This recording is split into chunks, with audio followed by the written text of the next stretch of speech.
योग्य वेळ केव्हा आता सर, योग्य वेळ जेव्हा शेतकरी अडचणीत आहे, शेतकऱ्यांकडे शेतीला लावायला पैसा नाही, आता हीच तर योग्य वेळ आहे.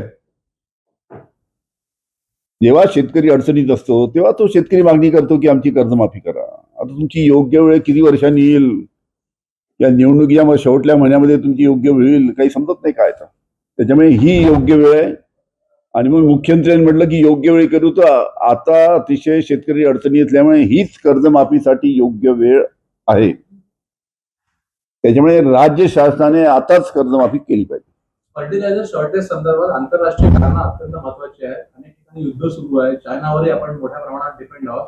शरद पवार साहेबांचा यात मोठा अनुभव आहे, माजी कृषी मंत्री आहेत. तुम्ही या संदर्भात पवार साहेबांची काही भेट घेणार आहात?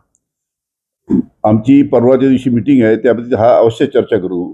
पण असं कसं आहे, खरीप हंगाम येणार आहे हे सगळं माहित आहे. युद्ध तर ठीक आहे, आता झालं चालू 8 दिवस झाले.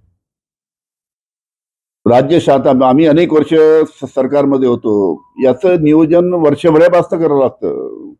खताचं नियोजन व्यवस्थित जर वर्षभरापासून जर केलं तर अशा प्रकारच्या अडचणी येत नाही. प्रत्येक जिल्ह्यामध्ये खताचा पुरवठा व्यवस्थित होतो. भावाचं नियंत्रण सुद्धा राज्य शासनाने करायला पाहिजे, त्याच्याकडे सुद्धा लक्ष नाही. मोठ्या प्रमाणात रासायनिक खताचे भाव वाढले.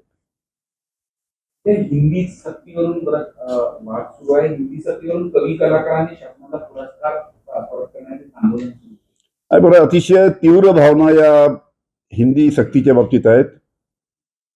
त्याच्यामुळे राज्य शासनाने याचा अवश्य विचार करायला पाहिजे. आपण पाहिजे, अनेक तज्ज्ञ आहेत, अनेक तज्ज्ञ मंडळी सुद्धा याच्यावरती चिंता व्यक्त केली आहे की हिंदी भाषा त्या बाबतीत जो काही निर्णय राज्य शासन घेतलाय त्याचा त्यांनी फेर विचार करावा, अशा प्रकारची मोठ्या प्रमाणात राज्याच्या प्रत्येक भागातून मागणी येत आहे. त्याच्यामुळे हिंदीच्या बाबतीत जी आक्रोश त्या निमित्तानं लोकांमध्ये आहे, त्याच्या बाबतीत राज्य शासनाने लवकरात लवकर निर्णय घेतला पाहिजे. या बाबतीत अबू आदमी बोलत असताना मराठीचा मुद्दा काय असतो, फालतू गोष्टी करता अशा पद्धतीने? ठीक आहे, आता अबू आदमी त्यांनी काय वक्तव्य केलं मी ऐकलं नाही.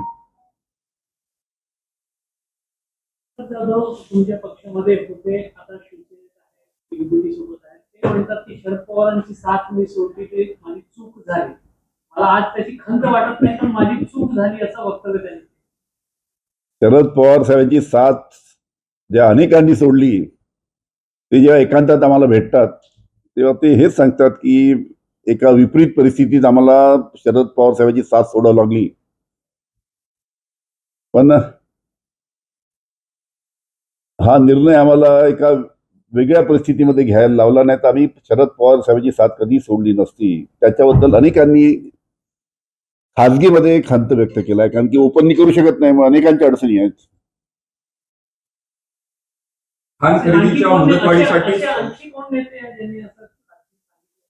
आता भास्कर जाधव साहेबांनी तर स्पष्टपणे सांगितलं की मी शरद पवार साहेबांची साथ सोडली, ही अतिशय मोठी चूक केली.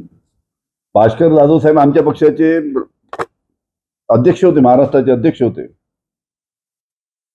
आणि मी जे सांगितलं, अशा पद्धतीच्या अनेक नेते जे आमच्यातले सोडून गेले, आमच्यापेक्षा ज्येष्ठ नेते अनेकांनी खाजगीमध्ये याच प्रकारची भावना ते सर्व व्यक्त करतात. 26,000 खरेदी मुदतवाढ 26,000 शेतकरी आहेत ते प्रतीक्षेत आहेत. अजूनही धान उत्पादक शेतकरी, त्याच्या धान उत्पादक जे शेतकरी आहेत ते खरेदीसाठी मुदतवाढीसाठी अजूनही प्रतीक्षेत आहे. सगळ्या संदर्भात धान खरेदीच्या धान खरेदी अजून म्हणजे धान खरेदी 26,000 शेतकरी प्रतीक्षेत आहेत खरेदी संदर्भात. काय मला खरेदी बंद झालेली आहे. 26,000 शेतकरी प्रतीक्षेत आहेत. अच्छा, 26,000 शेतकऱ्यांचा धान अजून खरेदी करायचं बाकी आहे. मी त्याची डिटेल माहिती घेतली नाही, माहिती घेतल्यानंतर बोलील त्याच्या बाबतीत. तुम्ही म्हणते की शरद पवार साहेबांची साथ सोडून गेले, ते सांगतात की परिस्थिती सोडली, त्याच्यामध्ये अजित दादा पण आहे का? मी कोणाचं नाव घेतलं?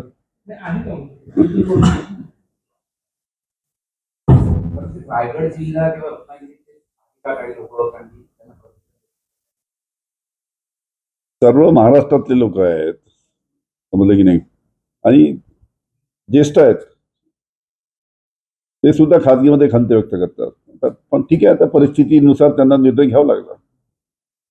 तुम्हालाही या संदर्भामध्ये ऑफर होती, अशा काही खासगीतही अनेक तिकडच्या नेत्यांनी सांगितलं आहे, तुम्हाला तुमच्या मुलाला ऑफर होती, यात काही कधी खुलासा होणार आहे या संदर्भात? पुस्तक वाचा माझं. मग मी जे पुस्तक लिहिलेलं आहे डायरी ऑफ होम मिनिस्टर, त्याच्यामध्ये त्याचा उल्लेख केलेला आहे. नाही तर मग तुम्ही आणि मला ऑफर होती, मी गेलो नाही तर माझ्यावर कशा पद्धतीची कारवाई झाली, हे सगळं तुम्हाला कल्पना आहे, सगळं डिटेल लिहिलं आहे.